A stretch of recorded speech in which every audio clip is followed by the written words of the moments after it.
అమెరికాకి Russia strong warning ఇస్తోంది. యుద్ధంలోకి direct గా దిగితే డెఫినెట్ గా మేము కూడా దిగాల్సి వస్తున్నటువంటి వార్నింగ్ ని అటు రష్యా అధ్యక్షుడు పుతిన్ అమెరికా అధ్యక్షుడు డొనాల్డ్ ట్రంప్ కి ఇచ్చాడు. ఇప్పటికే యుద్ధంలోకి దిగి తప్పు చేయొద్దని చెప్పి వార్నింగ్ ఇచ్చాడు.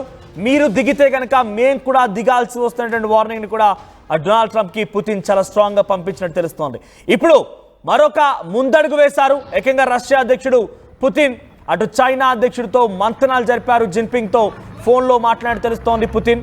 అయితే పుతిన్ మాట్లాడిన మాటలు ఆ చర్చలో పెద్ద ఎత్తున ఆసక్తి రేపుతూ ఉన్నాయి. ఎందుకంటే ఇజ్రాయెల్ ఇరాన్ యుద్ధంలో గనక అటు ట్రంప్ జోక్యం చేసుకుంటే మనం కూడా రంగంలో దిగుదాం, మనం కూడా ఒకటవుదామనే ఒక ఆలోచనతో రష్యా చైనా ఇద్దరి మధ్య చర్చ జరిగినట్టు తెలుస్తోంది.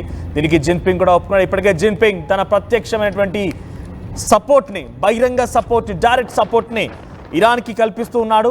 కొంత గోప్యంగా ఆ విమానాలను పంపించినప్పటికీ ఆ విమానంలో కొన్ని వందలాది డ్రోన్లు, మిసైళ్లు ఇప్పటికే ఇరాన్ చేరుకున్నాయి. ప్రత్యేకంగా ఒక బోయింగ్ విమానంలో, కార్గో విమానంలో ఈ యుద్ధ సామాగ్రిని మొత్తాన్ని కూడా ఇరాన్కి దించినట్టు తెలుస్తోంది. ఇరాన్లో ఇప్పటికే ఆ చైనాకి సంబంధించి యుద్ధ సామాగ్రి చేరిపోయాయి. ఇక రష్యా అయితే అవుట్ అండ్ అవుట్గా సపోర్ట్ ఇస్తూనే ఉంది ఇరాన్కి.